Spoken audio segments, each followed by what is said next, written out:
Tu as trouvé la réponse? Tu as trouvé ce que valait le périmètre du triangle? Comme tu peux le constater, je fais quand même pas mal de vidéos sur pas mal de thèmes différents avec des aspects un peu ludiques des maths et en même temps, le savoir progresse comme les retours me le montrent. Et j'en suis vraiment ravi et ça me booste à faire encore plus. Premièrement, je ne sais jamais quand est-ce qu'une vidéo va vraiment plaire ou pas, donc avoir du succès.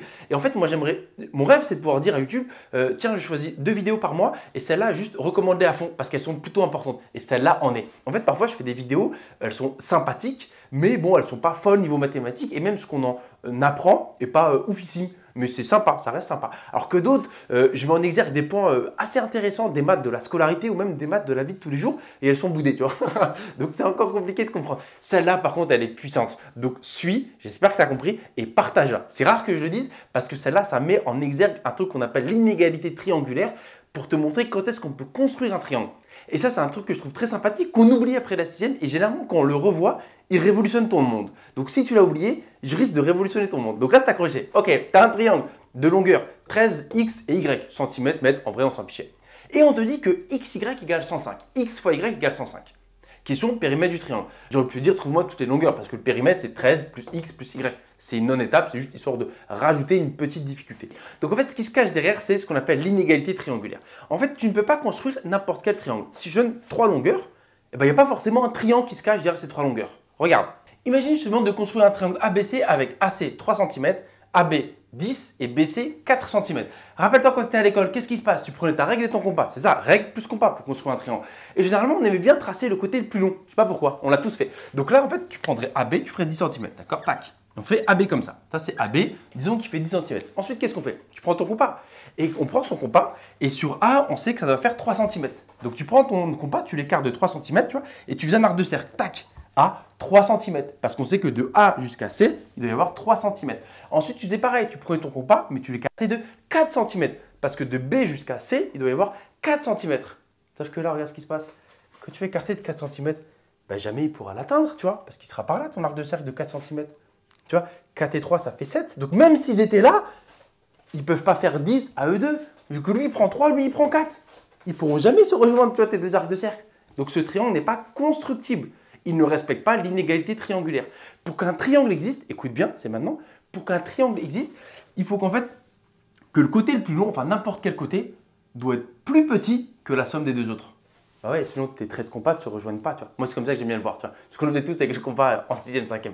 Donc, pour qu'un triangle existe, il faut que le côté le plus long soit inférieur à la somme des 2 autres. Sinon, il n'existe pas. Si tu as compris ça, l'exercice est terminé. Parce qu'en fait, il faut trouver 2 nombres dont le produit fait 105 avec x et y des nombres entiers. Je ne l'ai pas rappelé ici, mais je te l'ai mis. X et y sont des nombres entiers. Qui fois qui donne 105? Il n'y a pas 15 000 possibilités en fait. Et ça là au suivi, c'est bien d'avoir des repères mathématiques. Genre 105, c'est un nombre qui revient souvent, on l'aime bien parce qu'on ne voit pas tout de suite sa bonne décomposition. Parce que naturellement, on peut me dire 105, c'est 105 fois 1. D'accord, c'est possible. Hein. Les candidats x et les candidats y, d'accord? On va faire les décompositions possibles. Donc 105 fois 1, ça marche. 105, il se termine par 5, donc il est dans la table de 5. Donc naturellement, 5 fois quelque chose donne 105. Normalement, on sait que 5 fois 20, ça fait 100. Tu vois, parce qu'une personne sur 5, c'est 20%. Tu vois, on connaît cette correspondance normalement. 5 fois 20, 100. Donc 5 fois 21, 105. Et la décomposition que moi j'ai naturellement quand on me dit 105, je dis 15 fois 7. Ça, je le connais par cœur parce que pour avoir fait plein de questions comme ça de logique où il faut aller vite, et 15 fois 7, c'est souvent très utile quand on te donne 105. Ok? Est-ce que c'est tout? Il reste une dernière décomposition. En fait, on pourrait redécomposer et juste les mettre dans le bon ordre. On a oublié de faire 35 fois quelque chose, d'accord? 35 fois 3, ça fait également 105. Il n'y a pas d'autres décompositions qui fonctionnent avec des nombres entiers dont le produit fait 105. D'accord? Donc ça, c'est les candidats pour x, y. Bon, on peut les intervertir, hein, ça revient au même. Et c'est maintenant qu'intervient l'inégalité triangulaire, d'accord? Parce que je te rappelle, le troisième côté, il fait 13. Donc voici les candidats pour les 2 autres côtés, mais la condition qu'il faut que tu aies en tête, c'est que le plus grand côté doit être inférieur à la somme des 2 autres.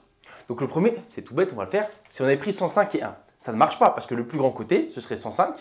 Et si tu fais 1 plus 13, ça ne dépasse pas 105. Donc ça, c'est pas possible. 5 et 21.